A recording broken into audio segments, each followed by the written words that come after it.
Buenas noches, bienvenidos a una edición más de Sin Vainas, donde la mermelada es para tu pan y los filtros para tu cámara. El día de hoy tenemos un invitado especial en Sin Vainas. A raíz de la actual coyuntura que viene viviendo el país, el tema de seguridad y la crisis que se ha desatado dentro de la Policía Nacional. Nos acompaña un héroe nacional, uno de los gestores de la denominada captura del siglo, contra uno de los más grandes asesinos que ha tenido la historia del Perú, Abimael Guzmán. En la producción de Sin Vainas y en mi nombre quiero presentarles a todos ustedes al coronel Policía Nacional del Perú en situación de retiro, Benedicto Jiménez Vaca. Coronel Jiménez, buenas noches y gracias por aceptar nuestra invitación.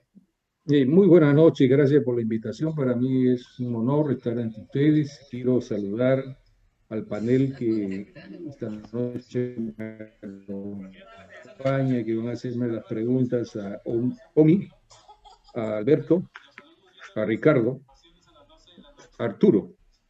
Ricardo, mucho gusto en conocerlos y estoy a sus órdenes. Muchas gracias, coronel Jiménez. Y como usted ya había mencionado, estuvo con un panel de primer nivel del equipo de Sin Vainas, Omi Mejía y Ricardo Delgado. Chicos, buenas noches. ¿Qué tal? Dándole la bienvenida al coronel Benedicto. Para mí un héroe. Un gran trabajo para nuestra realidad nacional. Un gusto, Ricardo, nuevamente compartir contigo y también con Arturo en la mesa. Y encantado también de que el público nos esté escuchando hoy 12 de diciembre del año 2020. Buenas noches a todos, coronel Jiménez, ¿cómo está? Muy buenas noches, un gusto tenerlo en nuestra mesa. Omi, Arturo, un gusto nuevamente estar con ustedes y a todo el público que nos ven desde nuestras redes sociales. A ver, para que nuestro público que no conoce un poco la historia y la presencia de nuestro invitado, en marzo de 1990, a las finales del primer gobierno del expresidente García, se crea el Grupo Especial de Inteligencia GEIN con la finalidad de ubicar y capturar a los principales mandos terroristas de Sendero Luminoso y el MRTA. Ese trabajo demandó mucho sacrificio, mucha determinación e investigación por parte de un grupo multidisciplinario de la policía. Y nuestro invitado el día de hoy, antes de pasar al tema de fondo, quisiéramos hacer un poco de historia con él.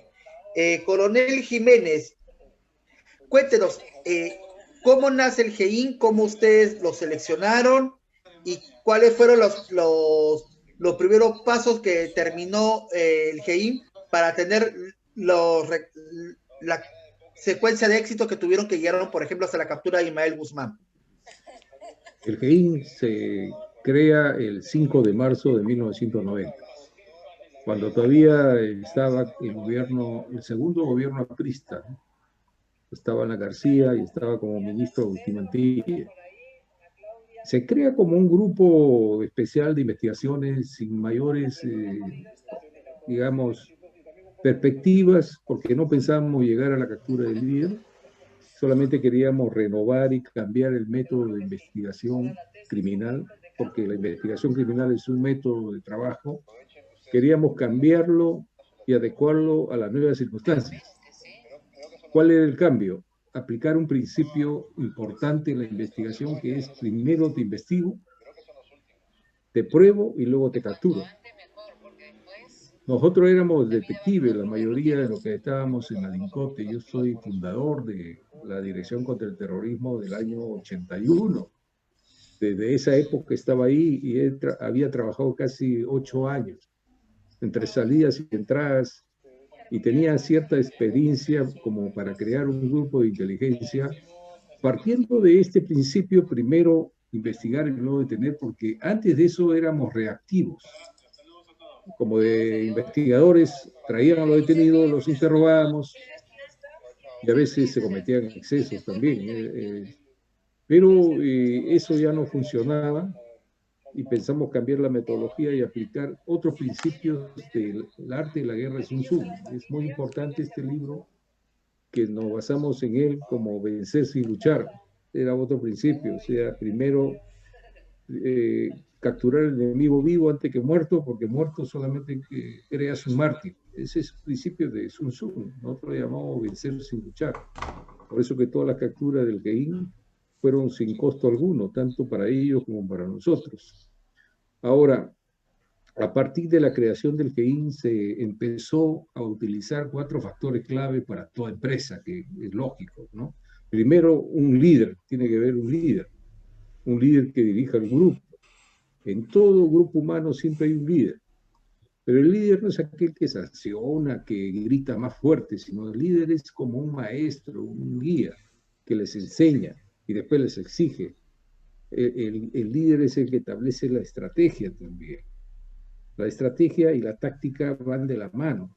Yo siempre hago la comparación, por ejemplo, uno se puede conocer un árbol, el tronco, las ramas, y se pasa toda la vida viendo el árbol, pero el estratega se va a la cima de una montaña y ve el bosque, ve la visión del conjunto, pero ya antes de eso ha sido táctico. Esa es una diferencia muy simple de lo que se conoce como táctica y estrategia. Y empezamos las operaciones seleccionando un personal de jóvenes, porque eso también es importante para agentes de vigilancia y seguimiento, porque nosotros llevamos esta técnica tan antigua en la policía, que es la observación, vigilancia y seguimiento, a los niveles de arte. O sea, perfeccionarla, actualizarla, modernizarla en cuanto a disfraces y cubiertas. Que ahora vemos que hay un grupo Terna que hace muy bien trabajo de OVICE, de observación y vigilancia, pero se regala mucho en los medios de comunicación.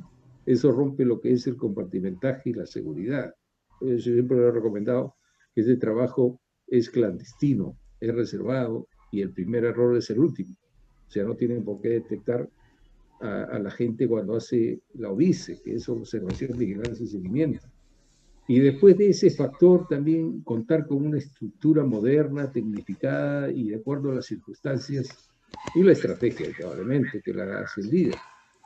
Y con esos 4 factores empezamos a trabajar. No teníamos, creo que, un escritorio, una mesa, pero en el arte de la guerra, Sun Tzu también dice: quítale al enemigo su poderío bélico y utilízalo contra ellos.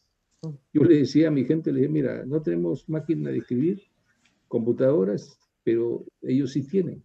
Vamos a quitarle y lo utilizamos contra ellos.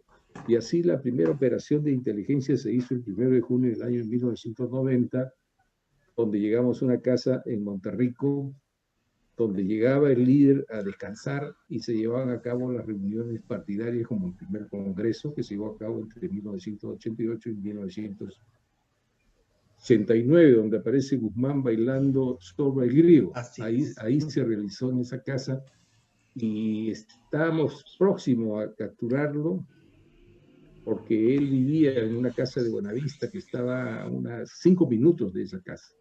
Llegaba ahí, permanecía durante el evento y luego se retiraba, pero habían cosas de él, lentes, objetos personales que estaban al segundo piso. Encontramos un museo.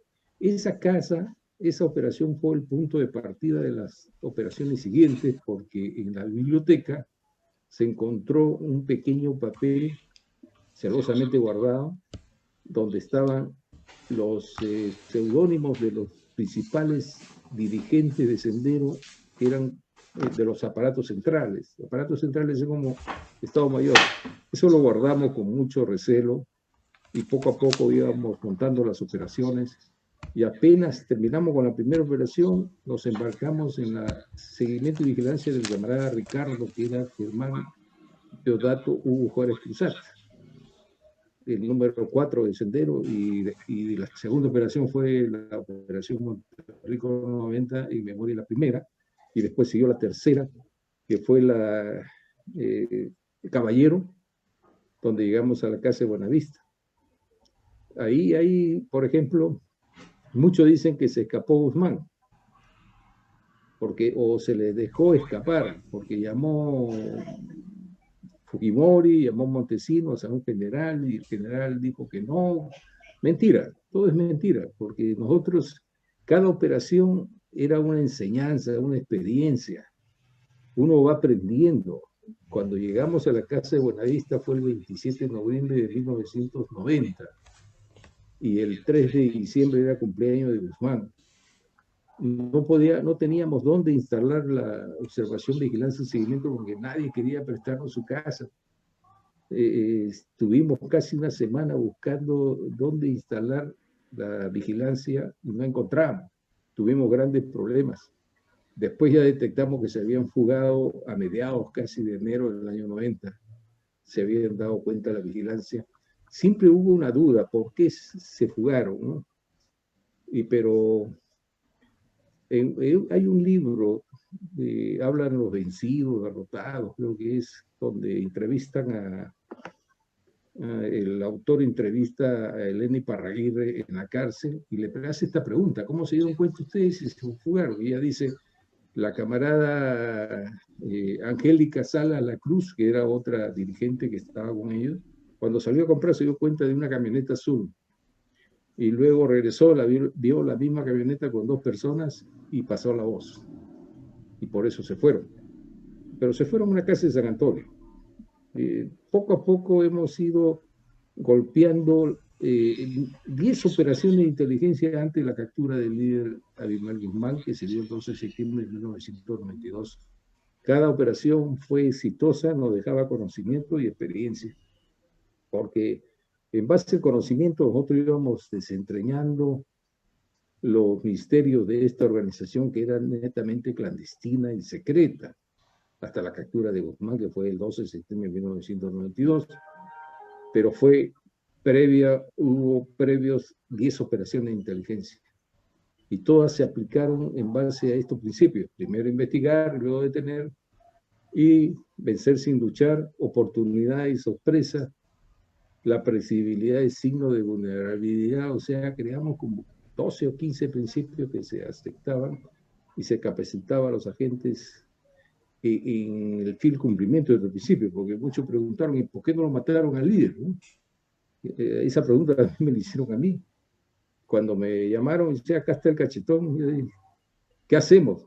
Aplica tu principio de vencer sin luchar. No tienes por qué preguntar eso. ¿Qué cosa es vencer sin luchar? Captúralo vivo. Si ya está vencido, y entrégalo a las autoridades para que hagan su labor. El policía no tiene por qué irse al extremo de desaparecer, torturar, matar. O sea, nosotros nunca llegamos a esos niveles. Como policía respetábamos las leyes y lo entregamos al Poder Judicial. Yo creo que ha sido la decisión más sabia, entregarlo con vida. Porque una vez me encontré caminando ahí como abogado con 2 abogados de Sendero que habían salido de la cárcel después de 10 años. Estaban haciendo su defensa y uno de ellos me pasa la voz y me dice, coronel, ¿podemos conversar con usted? Yo digo, bueno, ¿sobre qué? ¿No? Vamos a tomar un café en la esquina. No, le digo, está loco. Ya está bien, ya acepto, pero voy a confiar en usted. Y me dice, mire, coronel, usted tiene por qué preocuparse que le pase algo, porque en la guerra siempre hay costos. Nosotros perdimos militarmente, me dijo, pero no ideológica y políticamente. Militarmente, esperamos recuperarnos algún día, pero usted venció, pues, usted venció y entregó con vida al presidente Gonzalo, yo le llamo presidente Gonzalo. Si no lo hubiese entregado con vida, usted estaría escondido debajo de la tierra, me dijo. Bueno, me das una tranquilidad, le digo, porque uno siempre piensa que pueden vengarse, ¿no? Pero esa es la idea que ellos tienen, ¿no? Que en la guerra hay un costo, una derrota. Coronel, yo quería preguntarle, yendo un poco más temas políticos. GEIN, creado en marzo de 1990, finales de gobierno de García, hubo cambio de gobierno a Alberto Fujimori en julio. ¿Qué tanto influyó si el gobierno entrante de Alberto Fujimori hizo cambios en el GEIN, no hizo cambios en el GEIN, y qué tanto es para un grupo de inteligencia, para un grupo de policía, mantener la cadena de mando y no hacer cambios abruptos? Mira, el GEIN era un grupo muy especial, como su mismo nombre lo dice, y tenía cierta autonomía. Tal es así de que cuando se desataba la tormenta, que era ya la parte final de la operación, solamente sabíamos 3 nada más. Ni los mismos integrantes del GEIN sabían qué hora y el día que íbamos a golpear por seguridad. porque habíamos observado que también los senderistas hacían lo mismo. Cuando iban a atentar, iban a eliminar a unos policías, ¿qué hacían ellos? Se reunían en un punto de concentración antes del atentado y ahí les explicaban el plan a todos los demás y le quitaban todo medio de comunicación externo. O sea, recién se enteraban que iban a golpear a las 7 de la mañana y se reunían a las 6 de la mañana. Entonces, nosotros hacíamos igual. Nos reuníamos entre Marco Miachino, Lucho Valencia también, que era un mayor logístico, Miyashiro, que era prácticamente el jefe del GEIN, pero me daba a mí amplia libertad para las operaciones. Nunca hubo problema en ese sentido. Nos reuníamos los tres y decíamos, bueno, hoy día se desata la tormenta. Y ellos ahí se molestaban, pues decían, ¿por qué domingo en la madrugada, sábado en la mañana? ¿Por qué no lo hacemos un lunes, martes? Para no perder la sorpresa y la oportunidad. ¿Y le van a avisar a los generales? No, a ningún general le vamos a avisar, ni al ministro, ni al presidente, porque esta es una operación netamente policial, porque esto se contamina políticamente. Y comienzan a los medios de comunicación a averiguar y esto se vuelve una pandemonia. Mejor no se le comunica a nadie. Y teníamos problemas, porque a las finales golpeamos y los generales, sí, ¿por qué no me avisaron? Porque el general estaba obligado a llamarlo al ministro. Y general, lo que pasa es que el objetivo se iba a perder y teníamos que acelerar. Y bueno, acá están los resultados. Pues. Allá está bien, ya se tranquilizaba. Ni los generales sabían, ni el ministro sabía, menos el presidente. Porque si no, si ellos hubieran intervenido, no se llegaban a alcanzar los objetivos. Ok, yo quiero ahora, justamente yo tocaba el tema de la cadena de mando, el tema político, la importancia de la continuidad del trabajo de inteligencia, para ya pasar al tema de materia, que es tocar el tema de seguridad. Sí. Es ampliamente conocido que el gobierno transitorio, el señor Francisco Sagasti, pasó al retiro a 17 generales. Quienes definen esa medida dicen que lucha contra la corrupción y el señor Sagasti, dentro de su facultad como jefe supremo de las Fuerzas Armadas y la Policía Nacional, lo puede hacer. ¿Realmente lo puede hacer? ¿Podría hacer esto? ¿O esto han buscado una argucia para poder descabezar a la policía y poner una policía más afín? ¿Qué cree que es lo que ha pasado con lo que ha hecho el gobierno de transición en funciones? Mira, no te escuché muy bien, pero voy a tratar de analizar lo que me has dicho, ¿no? Estamos hablando de los 18 generales. De los de generales que fueron pasados al retiro, exacto. Así es. Mira, han habido pronunciamientos, no solamente de policías, el Colegio de Abogados de Lima, la Defensoría del Pueblo, los excomandantes generales del Ejército, que han tenido puestos importantes, los 6 ministros del Interior, todos se han pronunciado porque la acción que ha cometido el presidente es inconstitucional, es ilegal. Y más bien están pidiendo que se repongan los 18 generales. Yo soy de esa idea también, para respetar la antigüedad y respetar la ley de la Policía Nacional y su reglamento, el artículo 8, donde señala que el director, el comandante general del Ejército, el comandante general de la Policía Nacional debe elegirse en una terna de los tenientes generales, y si no, la antigüedad, el general que sigue en antigüedad. Eso no se ha respetado. Y la Constitución, el artículo 168 del Perú, señala de que la Policía Nacional se rige por sus leyes y reglamentos. Está bien, el presidente puede ser el jefe de la Fuerza Armada y la Policía Nacional, pero tiene unas limitaciones también, y un criterio, más que todo criterio, porque parece que ha sido sorprendido, ¿no? Ha sido sorprendido porque nombran a un general que está en el puesto 18 como comandante general, lo nombran, y lo primero que debió haber sus asesores del presidente decir, ¿por qué los nombras al que está en el puesto 18? ¿Y qué va a pasar con los otros 17? Va a tener que invitarlos. Claro, invitarlos de manera extraordinaria por renovación. porque la ordinaria se da a fin de año. Eso va a generar contradicciones, resentimiento, como lo estamos viendo. Esos 18 generales no se han quedado tranquilos, ahorita están presentando acciones de amparo y hay mucha gente que los apoya. Yo creo que el presidente debió haber dado un paso atrás y reconocer que hubo un error, reponerlo a los generales, sacarlo al comandante general, que espere su momento, porque es un general joven todavía, que espere su momento, su antigüedad, y las cosas marchan en su normalidad. Pero para eso se requiere eliminar eso que se conoce como la soberbia, la vanidad, que en política es muy común, ¿no? Y con mucha humildad aceptar de que se cometió un error. Ese es mi punto de vista. Y esto ha generado una crisis en la policía que todavía no se soluciona, por más que hayan nombrado un nuevo ministro, todavía sigue latente el resentimiento de los generales y de la policía, digamos, que ve que se han vulnerado la Constitución y la ley de la Policía Nacional.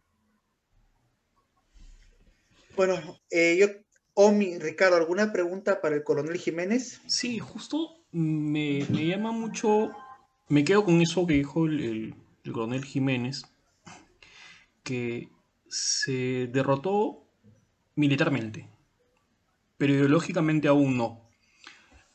A partir de ahí me trae a la memoria los últimos actos y cambios básicamente que se han dado en la policía, ¿no? Porque el presidente no tomó una decisión sin antes haber tenido un expediente, un buen legajo de recomendaciones jurídicas, recomendaciones legales.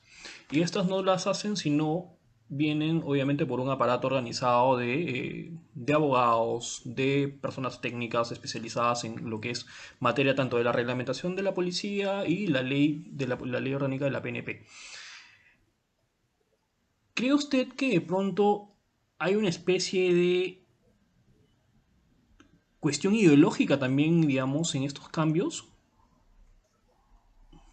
Bueno, mira, muchos hablan de que detrás de estos cambios está el llamado grupo, el poder civil, ¿no? Que algunos lo conocen como los caviares, ¿no? Sobre eso se ha llenado pues hojas y hojas de historias sobre estos caviares, cuyo representante más conspicuo es Guino Costa, por ejemplo, Carlos Basombrío, el mismo Rubén Vargas, el exministro, y otros más que han copado el sector interior. Ellos consideran que son los únicos que pueden hacer la reforma y cambiar a la Policía Nacional, porque se consideran pues la última chupada del mango, hablamos así, ¿no? Entonces ellos han generado toda esta crisis, principalmente el exministro Rubén Vargas, porque de él nace la iniciativa, pues, porque el seleccionar a este general, ¿no? Que estaba como agregado policial en España, lo trae y lo coloca como comandante general, pues era premeditado, no ha sido una cosa al azar, porque ya eran amigos, ya se conocían. Cuando él fue viceministro de Orden Interno, este general trabajaba en la DIJÍN, y la DIJÍN depende del viceministro de Orden Interno en ese momento, y también en esos años, ¿no? Efectivamente. O sea, ya había una relación, un vínculo de amistad. Por eso digo, esto ha sido propiciado por ellos y seguirá siendo propiciado por ellos, porque tienen ciertos proyectos de leyes, incluso estoy leyendo un proyecto seguros. Este proyecto de ley ha sido presentado por Guino Costa,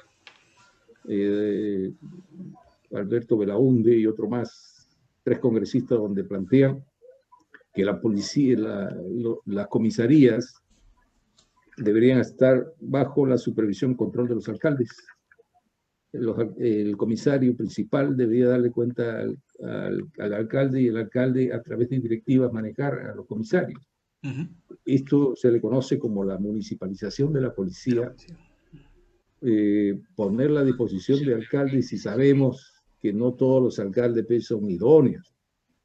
Hay alcaldes que en tiempo de campaña, por ejemplo, había uno en San Juan de Lurigancho, mandaba a los serenazgos a cuidar sus carteles publicitarios, o los tenían como custodia para la familia o las casas. O sea, imagínese usted el peligro que hay de poner bajo control a los alcaldes. Hay alcaldes que ni siquiera tienen secundaria completa. Y hay oficiales, comisarios que son abogados y han seguido, son doctores en derecho. Imagínense ustedes, eso se le llama municipalización de la policía y hay un proyecto de ley de Gino Costa. Asimismo, quieren contaminar también la policía y yo le llamo el fraccionamiento o la canibalización de la policía, quitarle funciones para pasarlo a otros entes, como se discutió también en la policía de tránsito, pasarla a las municipalidades, y la policía de tránsito es una función de la policía.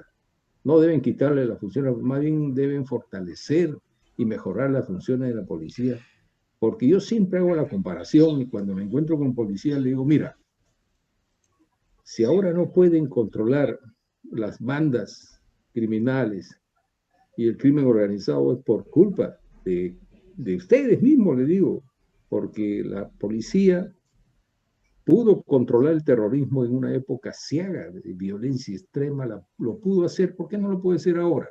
Y con ¿Qué es lo menores que recursos. falta? Y con menores recursos, sí. Menos recursos, o sea, capacidad y talento existe. Existe.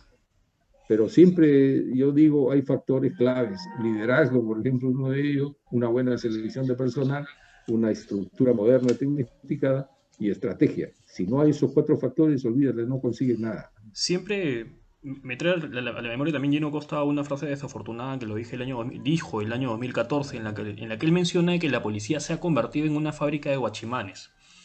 Siempre ha habido, digamos, un afán de fortalecer a su manera una institución tan importante como la Policía Nacional de Perú. Digamos, estructurar un cambio de estructura para adecuar al interés común o al interés Sí, claro. de una colectividad muy particular.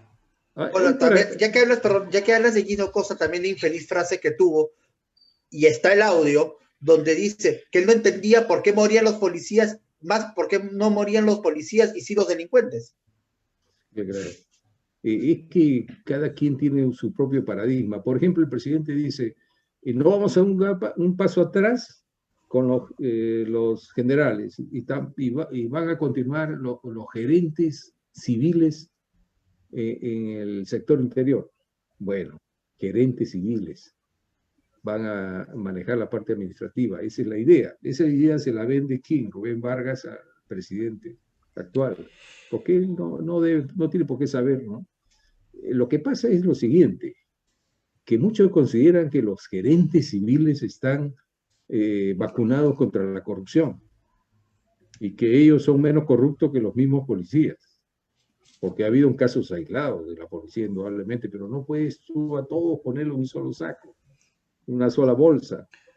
Entonces, tampoco no hay nadie que esté vacunado contra la corrupción. No sé si ustedes se acordarán en la época que salían las policías femeninas y hubo una congresista que dijo, como las policías femeninas son menos corruptas, entonces que vayan y se hagan cargo de tránsito. Fíjate esa discriminación, ¿eh? Que todas vayan a tránsito y sacar a los hombres, porque son menos corruptas, como si las policías femeninas estaban vacunadas contra la corrupción. Después se detectó que no, que ellas tienen su propio estilo de pedir coimas que no son como el hombre, ¿no? Yo recuerdo un caso que una policía femenina le decía a un microbusero, mira, ahí hay un heladero, quiero comerme un helado, déjale el dinero para que yo después lo recoja. O sea, tenían su propio estilo. Entonces es un error pensar que con gerentes civiles en el sector interior se va a combatir la corrupción. Al contrario, el policía está más sujeto a leyes y reglamentos que por 10 soles lo votan. Un gerente civil no tanto. O sea, ese es un criterio de este poder civil o la izquierda, o los caviares que se llaman. Incluso cuando se dio la ley de la Policía Nacional del 2016, la 1267, se colocó en la naturaleza de la Policía Nacional, tiene naturaleza civil. ¿Por qué civil? Ya estamos viendo, por ejemplo, estos los gerentes civiles. La idea era que en un futuro el comandante general de la policía sea un civil. En otros países, yo conozco en Panamá, por ejemplo, colocan a un civil amigo del presidente. Pero acá en el Perú, colocar un comandante general, director de la policía, un civil, entonces hubo un reclamo. Inmediatamente comenzaron los generales a decir, ¿por qué colocar naturaleza civil? Y tuvieron que borrar esa parte. Tuvieron que borrar, pero esa es la intención que tiene este poder detrás del trono, porque está enquistado en el sector interior de hace años. Ahí me extraña que Fernando Rospigliosi, que también era de este grupo, ahora está en desavenencia, discrepa con ellos. Y me llama la atención. Yo no sé por qué. Ahora creo que está Coronel, Coronel, yo quiero preguntarle algo. Usted habló de que uno de los factores negativos de municipalizar a la policía es el riesgo de alcaldes nada preparados y que sean desconocimiento del tema. ¿Por qué cree que estos congresistas, sea Gino Costa, Alberto de Belaunde, busquen los congresistas principalmente llamados caviares o izquierda light, estén buscando municipalizar a la policía? ¿Qué motivación cree que ellos puedan tener para municipalizar a la policía? Mira, la ley, el proyecto de ley que te estoy hablando fue presentado el 14 de agosto de 2020. La ley, el proyecto de ley es la 5986-2020, que se llama Distritos Seguros. Este proyecto de ley ha sido analizado en detalle.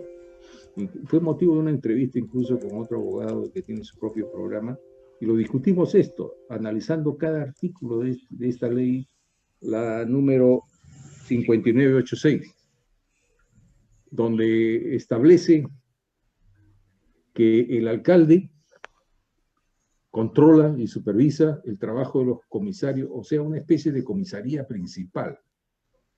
O sea, si por ejemplo hay 4 o 5 comisarías en un distrito, hay una comisaría principal, un comisario principal, y ese debe ser supeditado y controlado por el alcalde a través de directivas.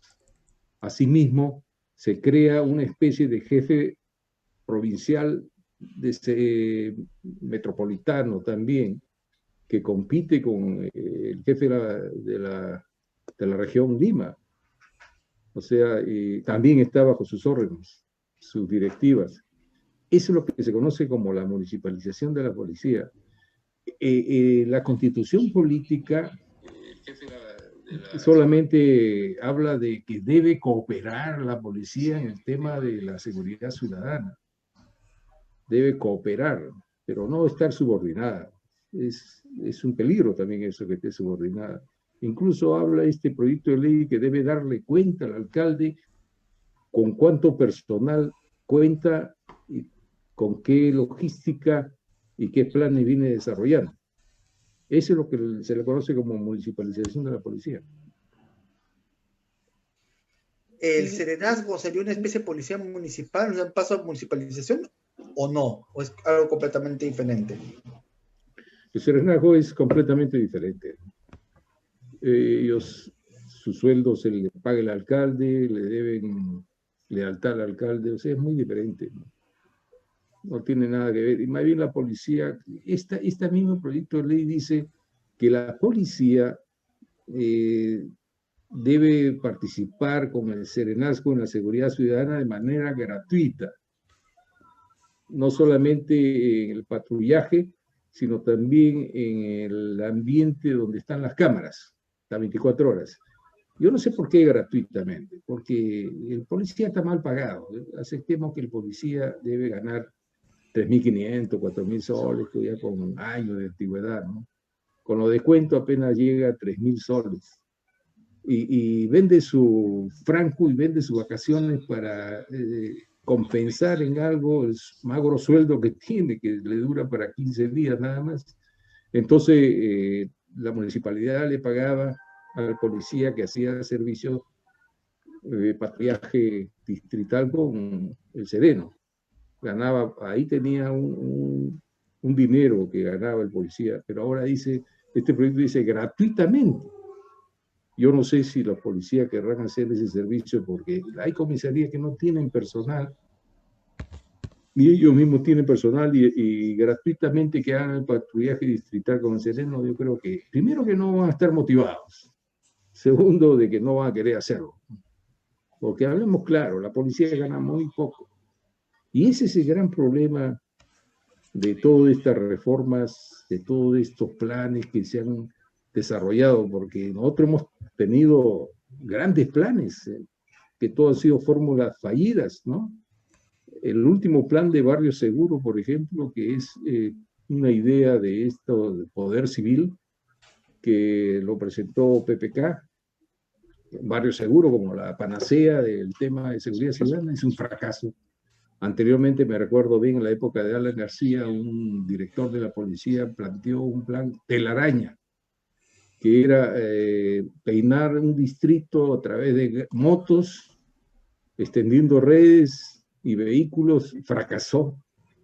Entonces nosotros hemos tenido grandes planes que son elaborados por gente detrás de un escritorio que no sabe diferenciar lo que es un pirañita de un arrebatador. Son planes casi perfectos. Hay un plan nacional de seguridad ciudadana del año 2019 al 2023.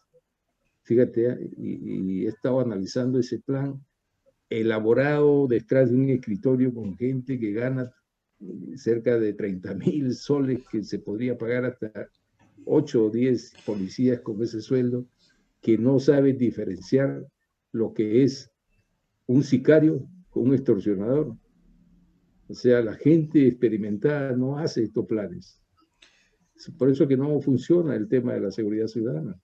Justo ahí que menciona ese punto, y hace unos 20 minutos mencionó también el tema de los Terna, trae a mi memoria hay una institución dentro de la policía que se denomina DIVIAT, es la División de Investigación de Delitos de Alta Complejidad.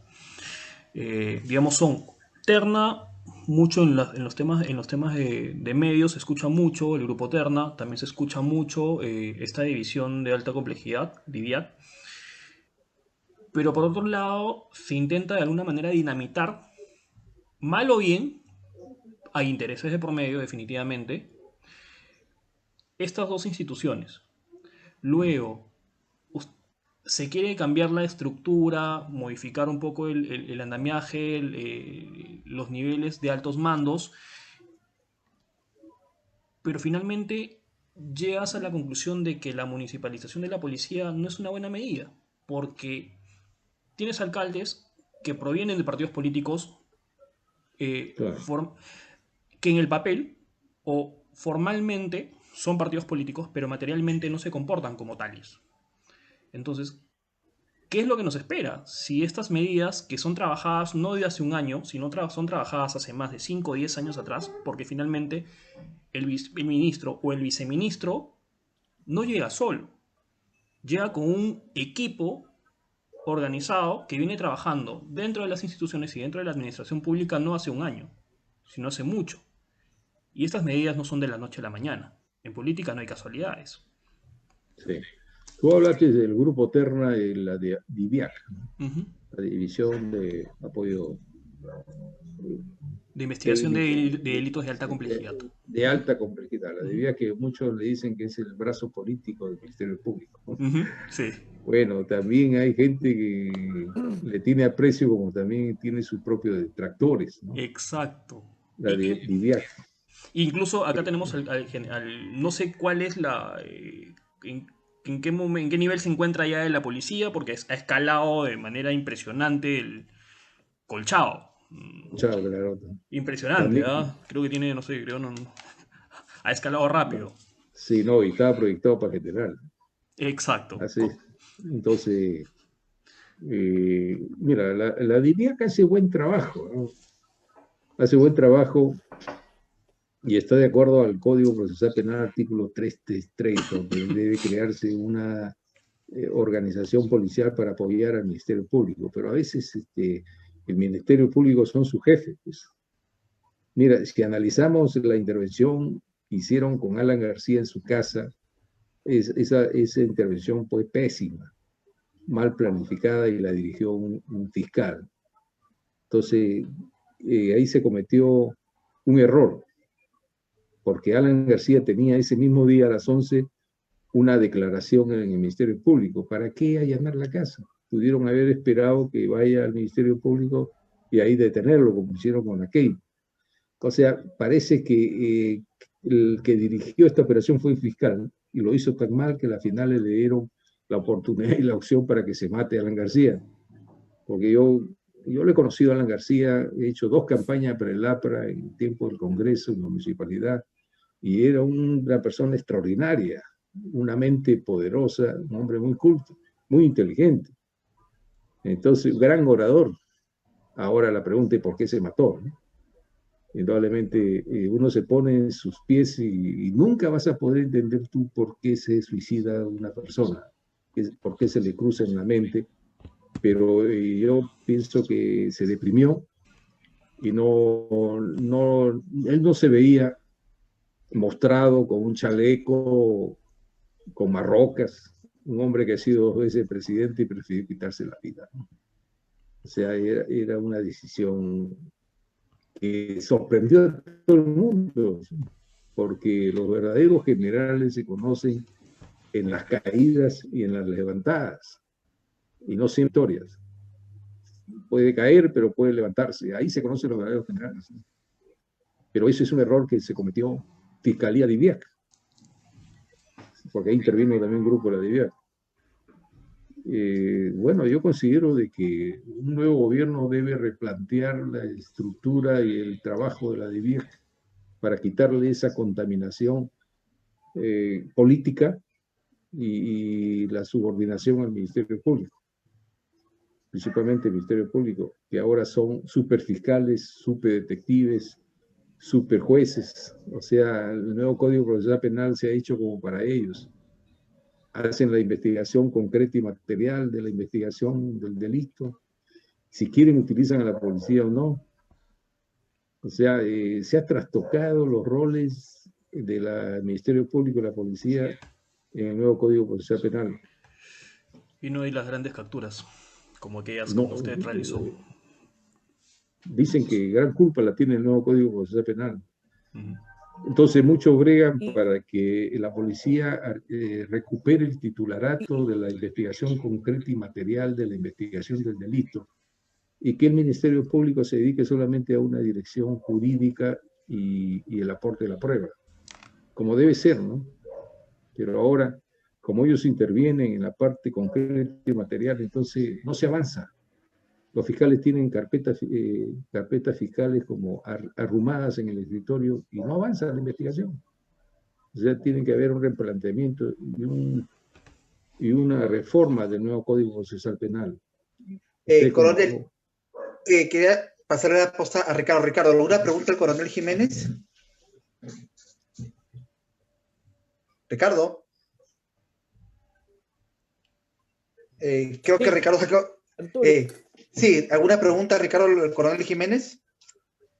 Sí, coronel, justamente sobre el tema de la debilitación, digámoslo así, de la policía en las últimas semanas, a raíz de lo que pasó con esta manifestación pacífica en el centro de Lima, quería saber sobre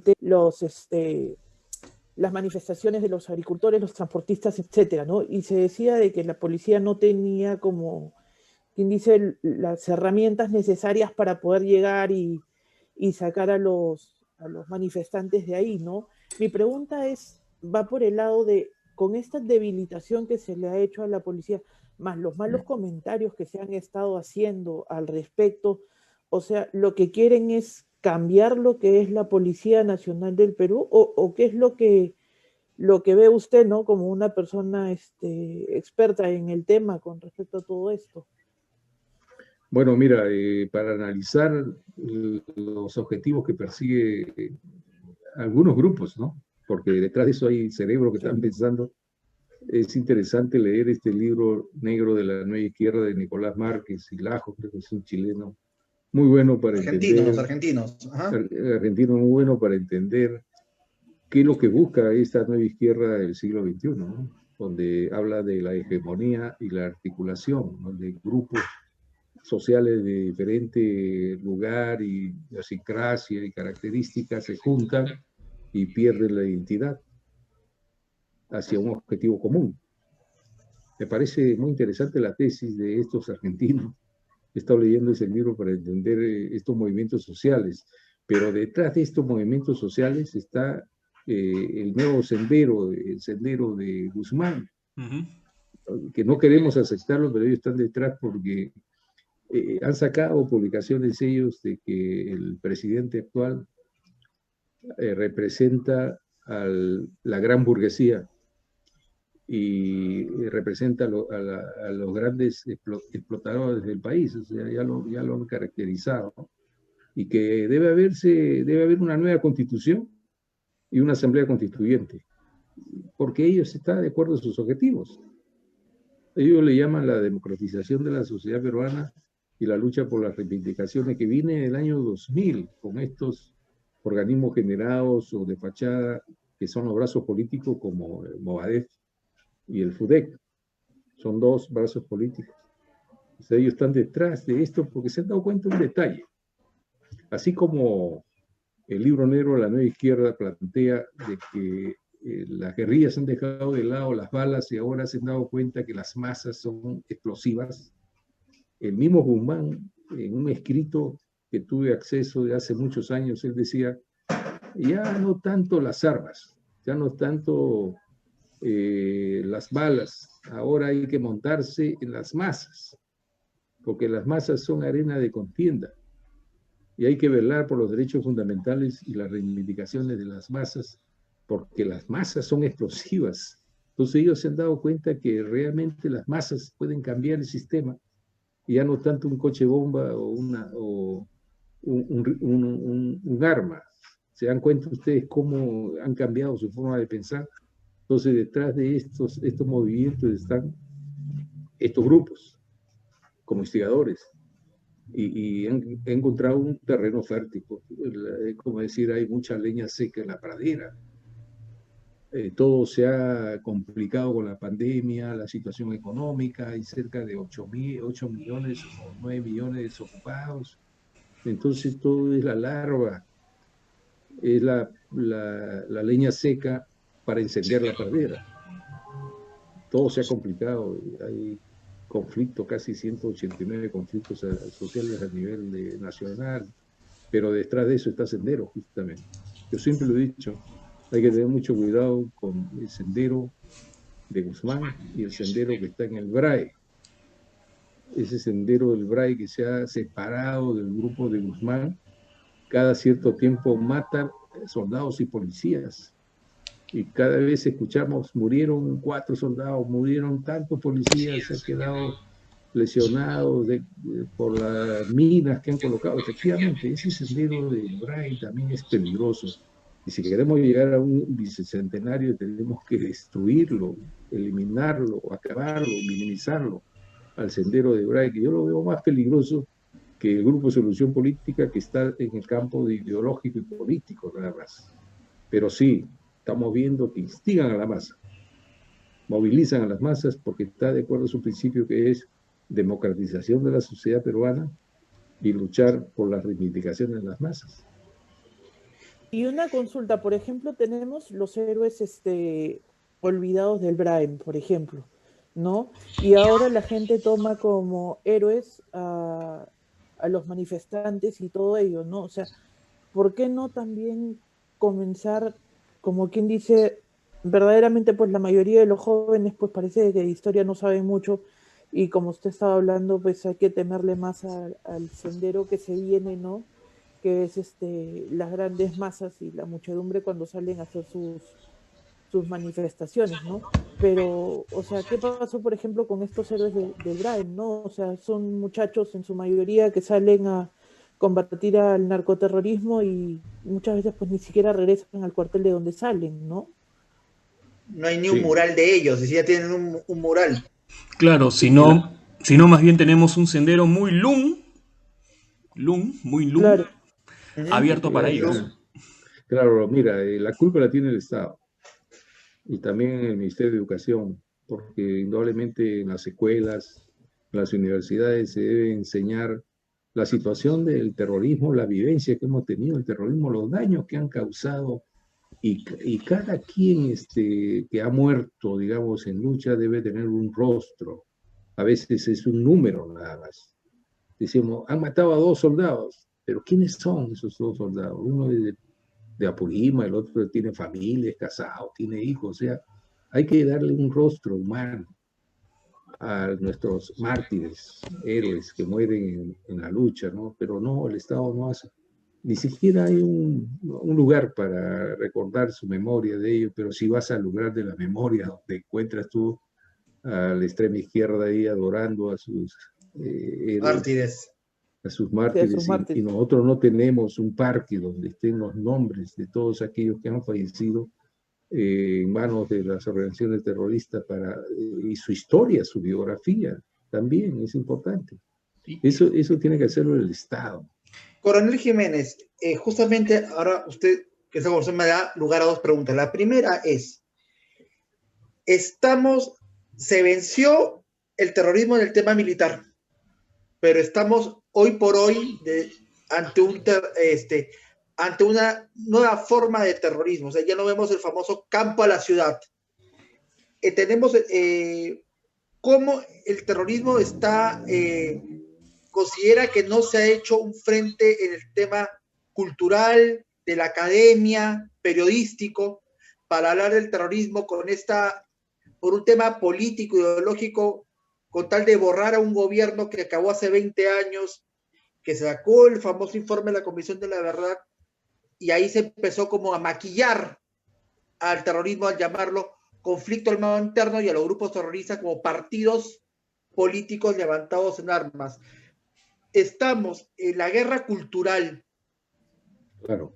¿Qué está fallando? ¿Qué hay que hacer desde su perspectiva ahora en la guerra cultural, que es más efectiva para mí, que la guerra militar? Porque que acá hay películas, que ya espero hablar con usted en unos momentos, hay películas, hay historietas, obras de teatro, conferencias, simposios, donde como que la izquierda trata el padre que tiene el hijo problemático y que trata, no, que mi hijito yo fui un mal padre, yo nunca lo entendí. O sea, como que la izquierda busca bajar la intensidad. Sendero tiene un lenguaje es una escopeta de doble cañón. A veces dice amnistía general, acuerdo de paz. Y la gente lo mira, bueno, si ellos quieren amnistía general, ¿por qué no se la das? Entonces van a las universidades y le dicen, mira, en principio el Estado ha sido el genocida. Si no, observe, miren el caso de Canamarca, estos casos, el otro, les pasan videos para demostrar que el Estado ha sido genocida y que ellos más bien han sido luchadores sociales y que además es un partido comunista y que no es una organización terrorista. O sea, tienen un lenguaje bastante atractivo, porque dicen, somos un partido comunista porque así mismo aparece en el informe de la Comisión de la Verdad y Reconciliación, cuando coloca dos términos que llaman la atención y que le favorece a ellos. Por ejemplo, Partido Comunista Peruano Sendero Luminoso. O partidos políticos levantados en armas y conflicto armado interno y violencia política. Claro, PSP-SL. Entonces ellos dicen, nosotros somos un partido comunista, porque el mismo informe de la Comisión de la Verdad y Reconciliación dice que nosotros somos Partido Comunista Peruano Sendero Luminoso. No somos una organización terrorista. Y segundo, acá ha habido un conflicto armado interno porque así lo dice el informe de la Comisión y no es terrorismo. Entonces, con esos argumentos van y los convencen a los jóvenes. Pues. Le dicen, mira, Guzmán es un filósofo, un sabio. sociólogo, abogado, profeta, comienzan a pintarlo pues como un semidios, y efectivamente hay jóvenes que dicen, no, pobrecito, dice, es un hombre sabio, ¿por qué no tienen preso hasta ahora? Pero nadie les explicó los actos terroristas que cometieron, y a veces hay que refrescarle la memoria a los jóvenes que no vivieron esa época. Entonces, tal es así, coronel, que un político actual señaló que si de él se tratara, si de él dependiera, debía ponerse en libertad al tratarse de un viejito. Tenemos al congresista, pero di el nombre a quién fue. Al congresista Alberto de Belaúnde, ¿no? Alberto de Belaúnde. Aunque firmó también esta ley 5986. Yo creería que no fue desafortunada, fue muy afortunado, porque evidentemente esto se construye, la narrativa se construye no en un año, sino lleva décadas, y para finalmente paralizar el desarrollo humano y el desarrollo sociocultural de un país. Y dinamitar la mente. Sí, claro. Eso trae contradicciones en la juventud. Yo he hablado con varios jóvenes, les he explicado, mira, Sendero es así, incluso he sacado un libro, el ABC, Sendero Luminoso, para explicar bien qué cosa era Sendero. Y se quedan maravillados, se quedan escuchando cosas que desconocen, ¿no? ¿Nos podría decir dónde podemos encontrar su libro, en qué editorial, de qué manera podemos indagar mucho más al respecto? Un dato para nuestros seguidores.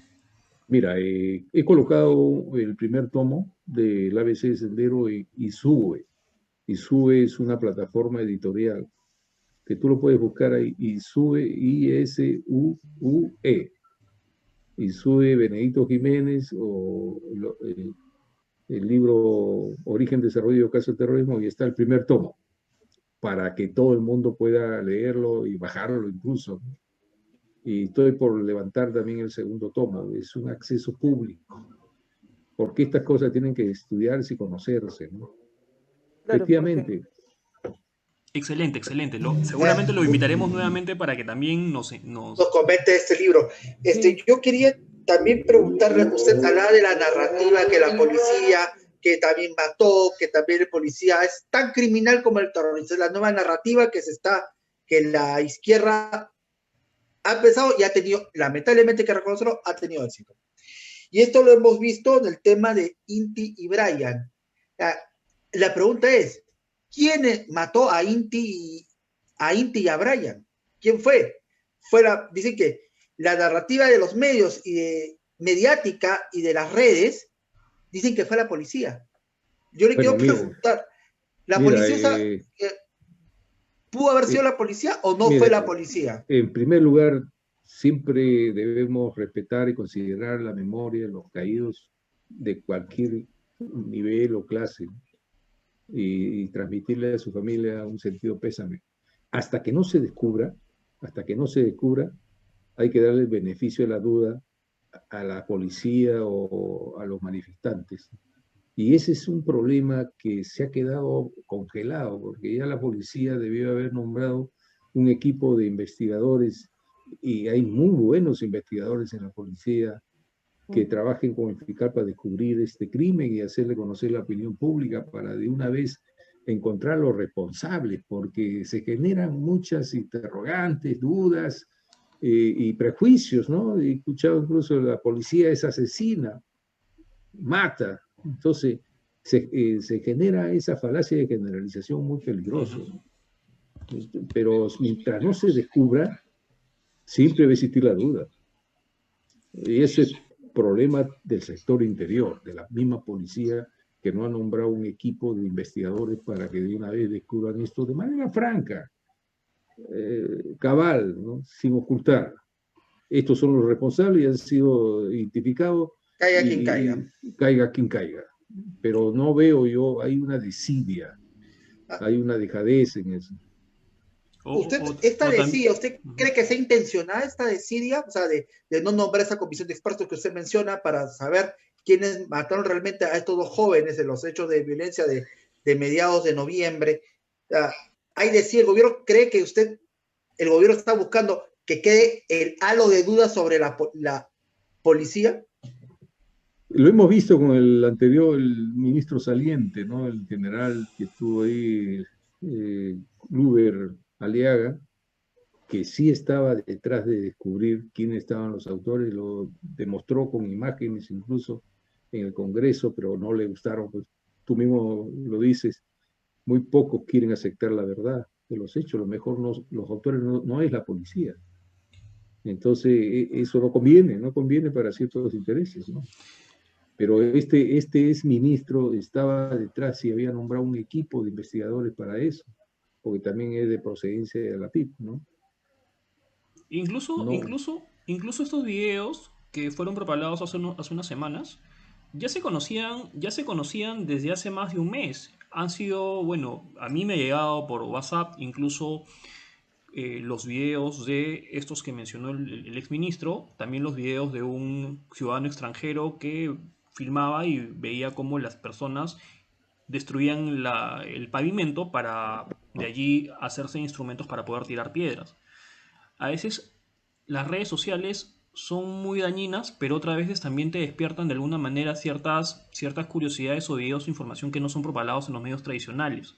¿No? ¿Por qué? Porque ahí viene lo que usted mencionó hace un momento, la famosa falacia de generalización o las falacias ad verecundiam o de ah, magister dici, ¿no? Que de pronto se cree con la autoridad para señalar que esto es verdad y lo sí. otro no.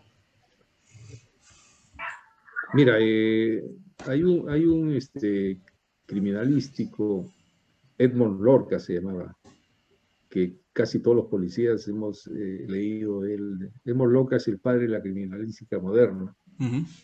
Él es dueño, él es también de esa famosa frase que dice, el tiempo que pase la verdad que huye. Tenía otra frase muy conocida que decía, si la verdad dependiese de los dichos, tendríamos que cambiar la estructura del mundo. Felizmente depende de los hechos. Hasta el momento todos son dichos, conjeturas, especulaciones, pero no hay hechos. Entonces hay que guiarnos a veces por el pensamiento de estos grandes criminólogos, criminalísticos, como el Monlor. Una consulta, me permites, Arturo y Ricardo. Claro.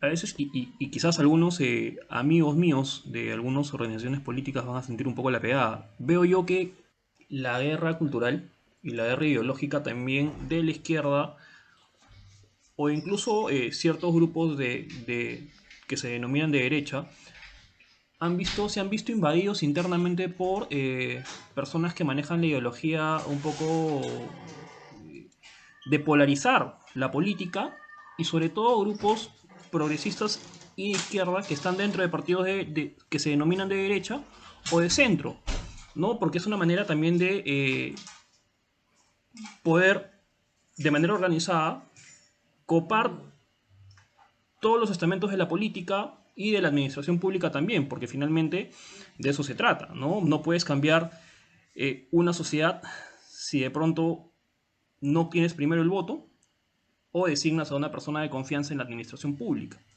Claro.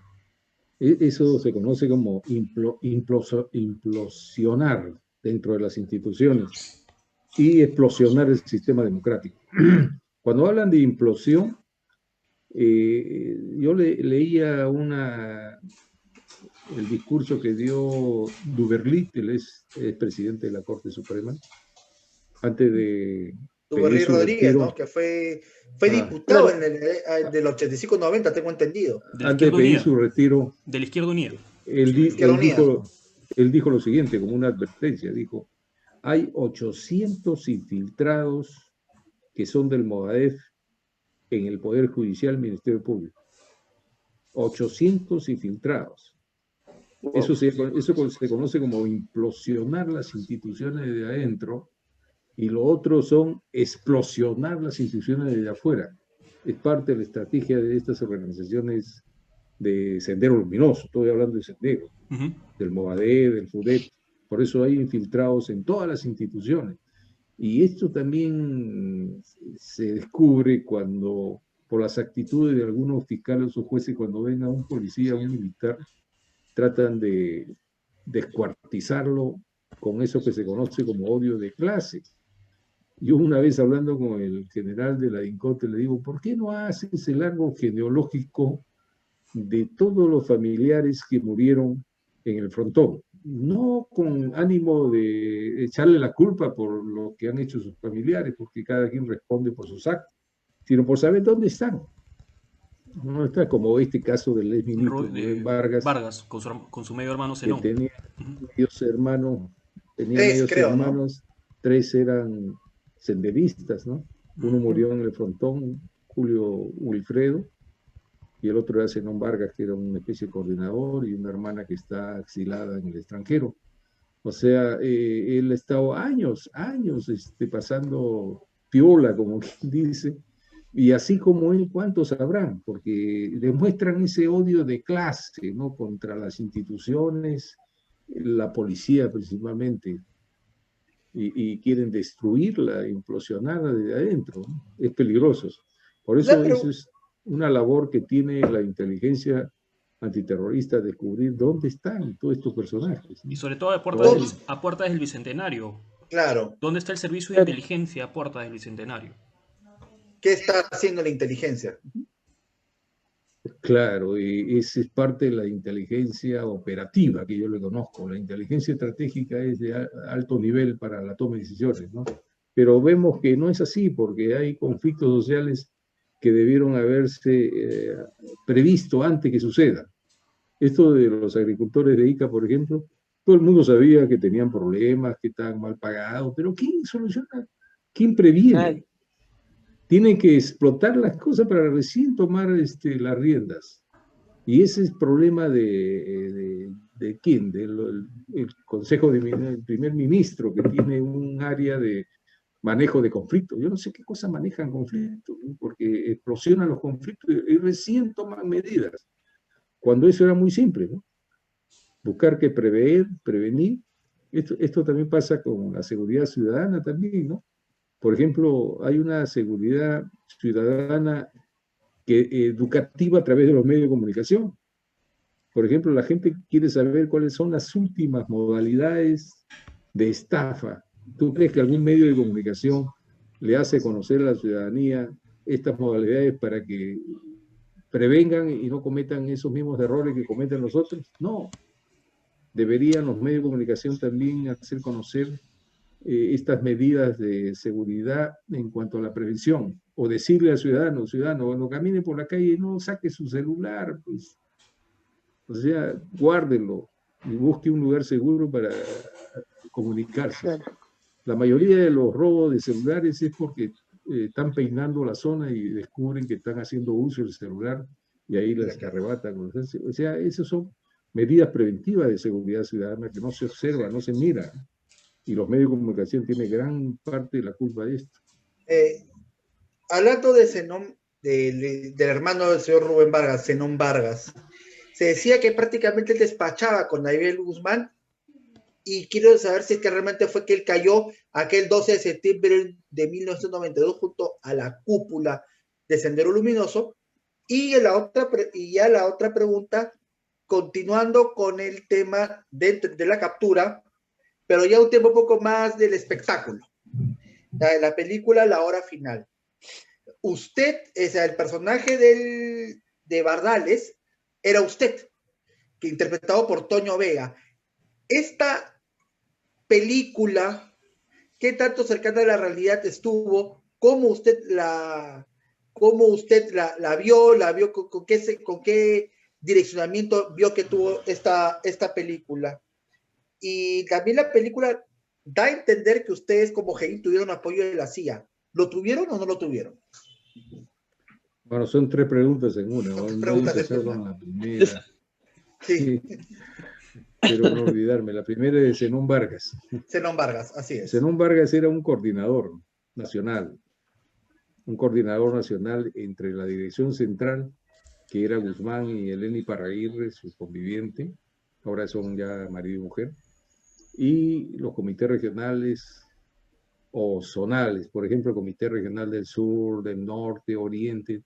Él recibía los informes y se los hacía llegar a quién, al presidente Gonzalo, a través de de la Carlos Inchausti de Gola, pareja de la Marisa Garrido, y ellos vivían en la casa de los Sauces, su tío.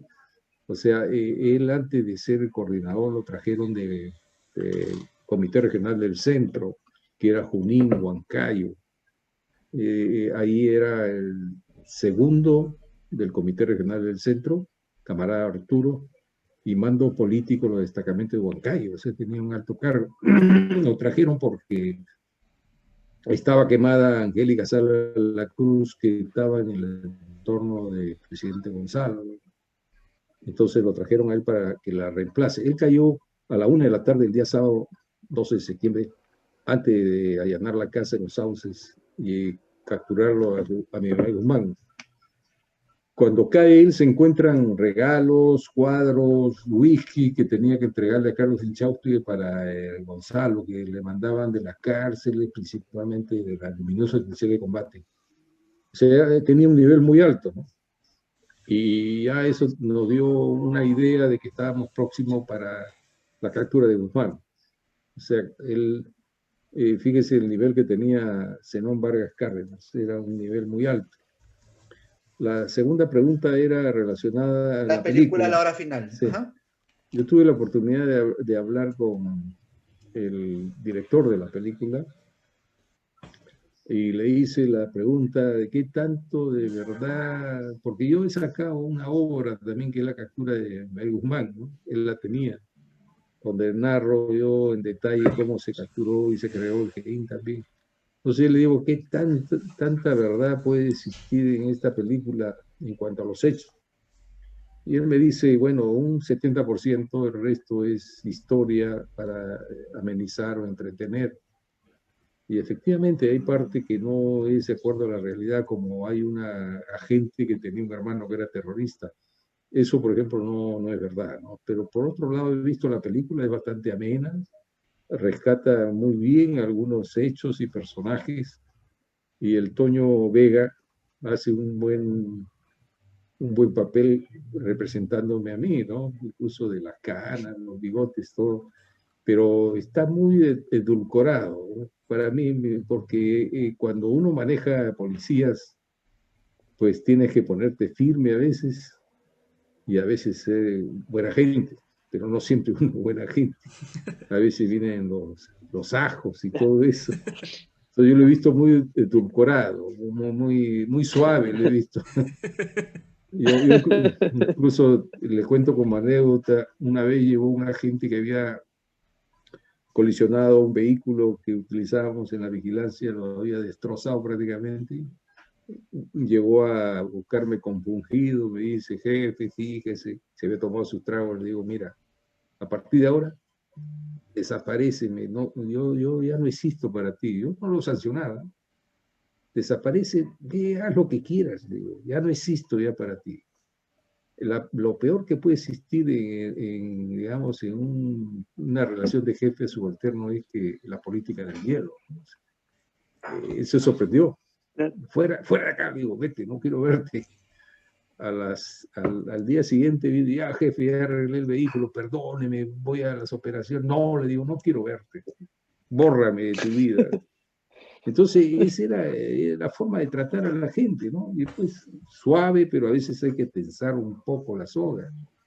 A Toño Vega lo veo yo muy suave, muy edulcorado. Y después la historia está bien montada, ¿no? Excelente. Yo le felicité incluso al director, es una buena historia. Y no es completamente sujeta a la verdad, pero sí es una buena historia, muy amena, muy divertida. Y uno aprende bastante la técnica de otra pregunta que basa la película, que dejan hay la famosa escena en el techo donde supuestamente usted está conversando con el enlace con la CIA. ¿El GEIN en la realidad tuvo apoyo de la CIA? Sí, hemos tenido apoyo de la CIA a partir de la segunda operación de inteligencia, porque ellos no se convencían de que un grupo de policías podía hacer operaciones de inteligencia y tener tan buenos resultados.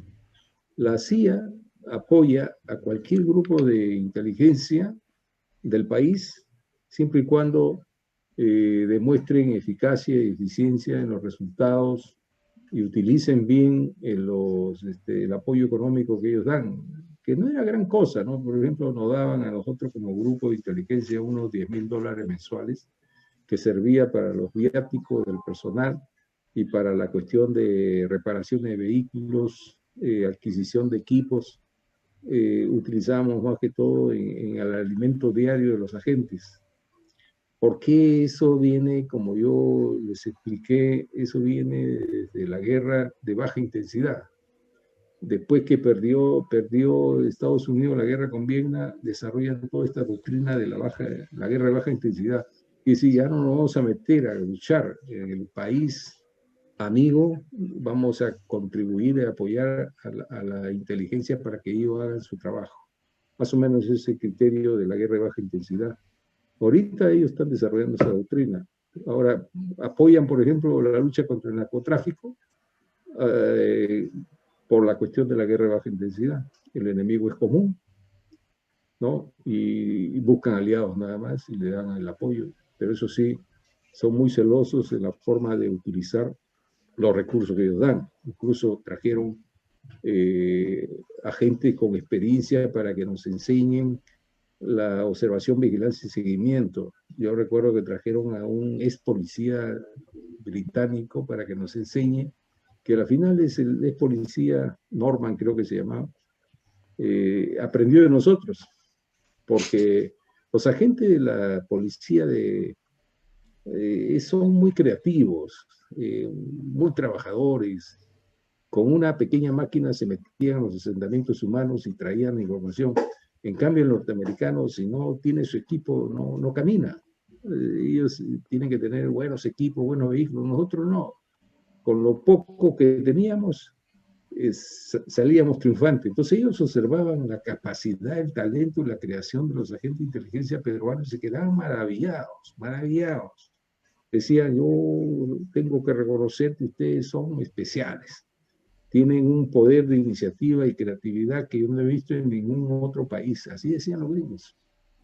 Nos apoyaron, sí. Yo siempre lo he reconocido.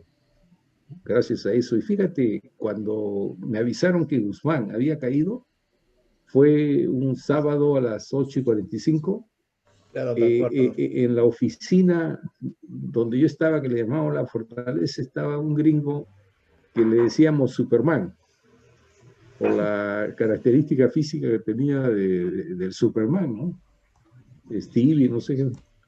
Entonces, él dijo, ¿qué? ¿Ha caído el presidente Gonzalo? Ya, voy a llamarlo al presidente Bush.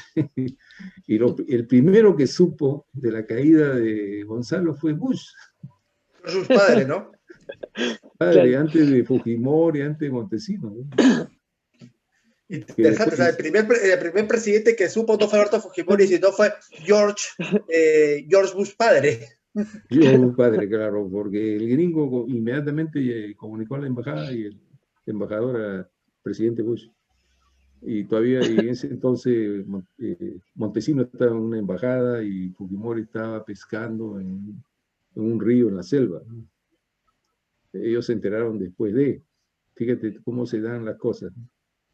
Pero sí nos apoyaron y fue muy, muy importante ese apoyo, ¿no?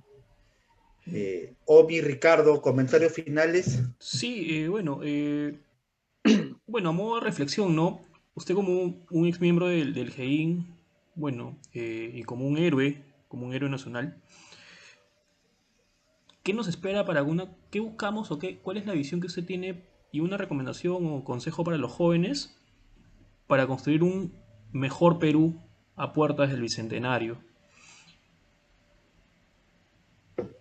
Bueno, yo siempre he dicho, la historia es buena maestra, nosotros somos malos alumnos, no aprendemos de ella, ¿no?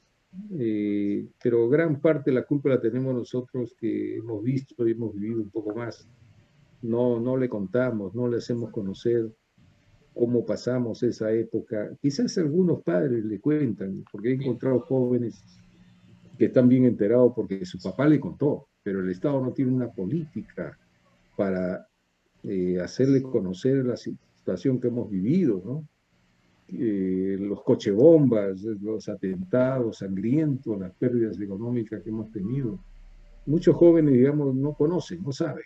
Entonces, no se dejen sorprender, no se dejen manipular, tengan una capacidad reflexiva. Cuando alguien le viene y le cuenta que hay que explosionar el sistema democrático, que este no sirve, ¿no? Hay que acabar con la gran burguesía. O como dijo un candidato al Congreso del actual Partido Morado, joder para cambiar, algo así dijo, ¿no?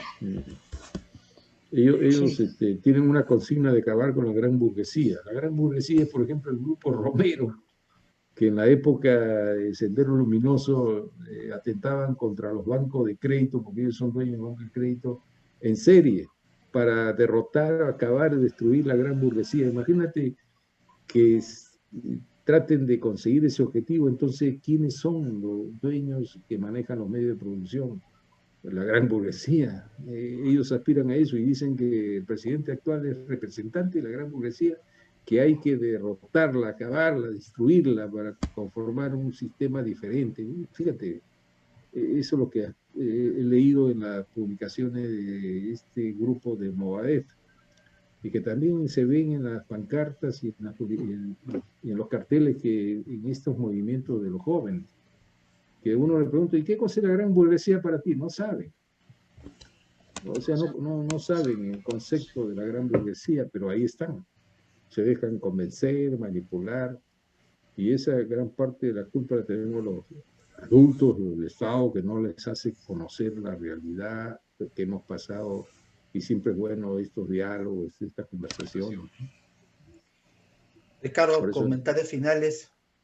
Bueno, a raíz de la conversación que hemos tenido con ustedes, coronel, la verdad ha sido todo muy interesante.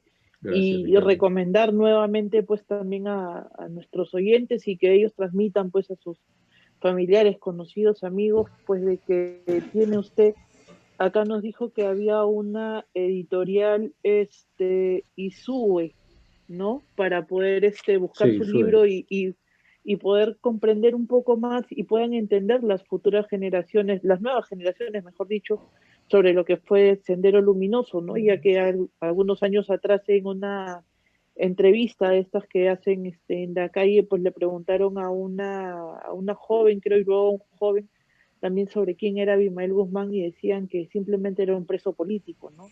Y pues sí. No se imaginan ni siquiera todo lo que hemos vivido, ¿no? El tema de los cochebombas y todo, bueno, yo era pequeño en esa época, pues, pero me acuerdo clarito de que estaba tranquilo tomando mi leche a las 6 de la tarde con mi abuelita y en eso se apagaban las luces y ¡boom! Un coche bomba por ahí, o lo que pasó también en el Canal 2, ¿no? Entonces hay que, como usted bien decía, ¿no? La historia es una gran maestra, pero nosotros lastimosamente, pues, exactamente, habría que mejorar mi generación no tuvo barrio, por así decirlo, porque había que cuidarlo de que pudiera haber una bomba o cualquier cosa pudiera haber balacera. Entonces, mi generación no tuvo barrio, al menos hasta después de 1992. Bueno, las generaciones actuales, uno cuando ve pues a un niño jugando tranquilo, a una madre paseando, uno siente una gran satisfacción, porque ellos no pasan ni pasarán esos momentos trágicos que hemos tenido todos nosotros, ¿no? Nuestros hijos también se criaron con esa psicosis, ese temor. Cuando había esos apagones se metían debajo de la cama. Claro. Digamos, lo bueno es que esta generación no va a sufrir como hemos sufrido, como han tenido las generaciones pasadas, pero sí son muy propensas a ser manipuladas, manejadas, le lavan el cerebro, porque no han vivido esa época, ¿no? Entonces hay que tener mucho cuidado, porque esto de la lucha ideológica, política, reivindicativa de Sendero tiene muchos seguidores y han logrado grandes avances en las universidades incluso. Claro, y justamente eso, ¿no? De que lavan fácilmente el cerebro por el tema de que no tienen los conocimientos que deberían tener desde un inicio, ¿no? En los colegios, como bien decía usted, el plan educativo debería también meter los temas de la época oscura, digamos así, de nuestro Perú, ¿no? Sí. Bien, yo les agradezco la gentileza de invitarme y espero que estos temas puedan ser de interés a los que nos han escuchado.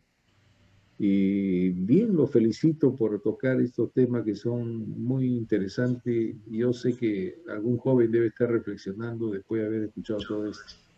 Y a los policías Sí, también les mando un saludo fraternal. Y siempre les digo, ¿no? Si la policía logró controlar el terrorismo, derrotarlo desde el punto de vista militar, ¿por qué no lo puede hacer con las bandas criminales? Sí lo puede hacer. Es cuestión nomás de planificar bien, y respaldo liderazgo, político. respaldo político y no menoscabar a la policía ni golpearla moral y psicológicamente, que eso no ayuda en nada. Que ahora la policía tiene temor de intervenir o participar porque está realmente golpeada moral y psicológicamente. Sí. Así, lamentablemente. Bueno, para redundar, lamentablemente el tiempo esta conversación ha valido la pena extender el programa media hora más, ha valido la pena porque estos temas tienen que hablarse. En el Perú no se puede transversar la historia de una manera tan grosera como se viene haciendo en los últimos 20 años. Agradecerle a Coronel Jiménez por su tiempo, por atender a Sin Vainas y esperamos contar con usted en próximas ediciones. Agradecerle a todos los que nos han seguido en esta hora y media de transmisión y esperamos que haber aportado en algo a esclarecer muchas cosas de nuestro país. Gracias por estar del otro lado y con nosotros será hasta el próximo sábado a las 7 de la noche. Muy buenas noches. Buenas noches, estamos viendo. Buenas Muchas noches. gracias, comandante Coronel Jiménez. Listo. Acabó. Hoy.